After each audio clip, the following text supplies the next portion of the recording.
నీవు కోరిన కోరిక సరి అయినచో, నిజమే అయినచో, నేను ఈయుటకు ఈ సువిశాల మహాసామ్రాజ్యంలో 5 లేకపోవునా? ఇంద్రప్రస్థము, ముఖప్రస్థము, జయంతము, వారణావతములతో ఇంకొకటి కలిపి 5 ఇచ్చిన చాలునంటివే. నావి కానివి, నాకు లేనివి, నేను ఇతరులకు దానమిచ్చినవి ఆ మహానగరములను తిరిగి వారికి ఎట్లు కట్టబెట్టలేదు. ఇది సాధ్యమా? సంధి పసుపు మార్గమా? దీనిదాక నా పినతండ్రి కుమారులకు భాగమియ్యమంటువే. ఎవరు నాకు పినతండ్రి? పాండురాజా, యముడా, వాయువా, ఇంద్రుడా, లేక అశ్విని దేవతల? కృష్ణ శతశృంగ పర్వతంలో పుట్టిన కవిత ఆయనకు భాగమిచ్చి శృంగభంగ ముందుటకు నేనంతటి ఎర్రివాడననుకుంటివా?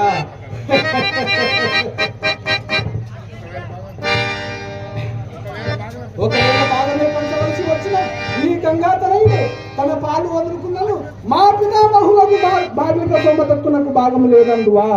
అన్నందు వచ్చి వర్గంత భాగంలో మా తండ్రులు ధృతరాష్ట్ర పాండురాజులు 2 భాగస్వాములు కదా. ఆ పైన మేము 9 6 5 105 కదా. ఇందరు వంతులు వేసుకున్నచో ఎవరికి ఎంతెంత వచ్చింది? అసలు ఈ వాక్యకులు మహాసామ్రాజ్యము ముక్కలు చెక్కలు చేయక దేశములకు శ్రేష్టమా? భిన్న భాషలతో, భిన్న సంస్కృతులతో, భిన్న నాగరికతలతో దేశము చిన్న భిన్నమైనతో ప్రజల కలిసి సౌభాగ్యమా? ప్రజలందరూ ఐకమత్యంతో ఒకే కుటుంబముగా ఒకే పాలనలో ఉండుట క్షేమం కాదా? ఈగ ధర్మ ప్రకారం ఆస్తి పదములు సంవత్సరములు పరాధీనమైనతో దానిపై ఎక్కువ శాశ్వతంగా తొలగిన చట్టం ఎరుంగవా? అందులోకే జూదములకు ఆ నియమం పెట్టింది కానీ మతి మారు కాదు. అయినను జూదనంతరం ద్రౌపది తన దాశం మా తండ్రి గారు కోరిన కోరికలు 2.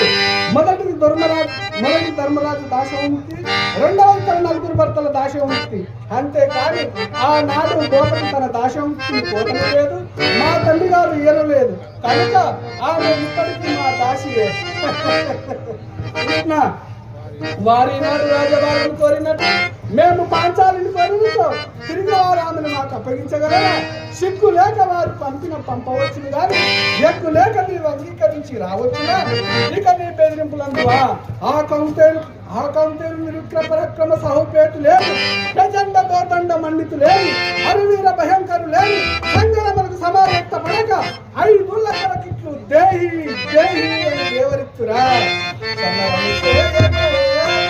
సమరం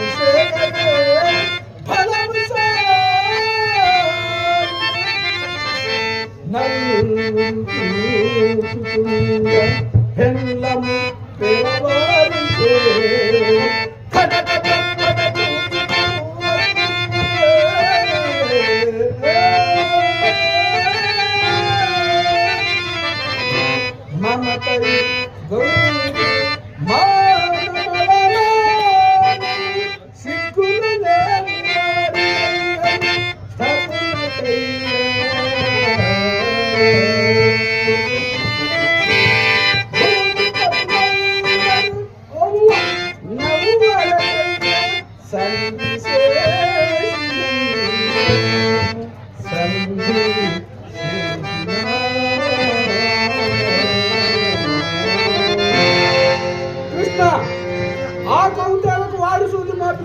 భూమి కూడా ఇవ్వను. ఇదే నా తుది నిర్ణయం.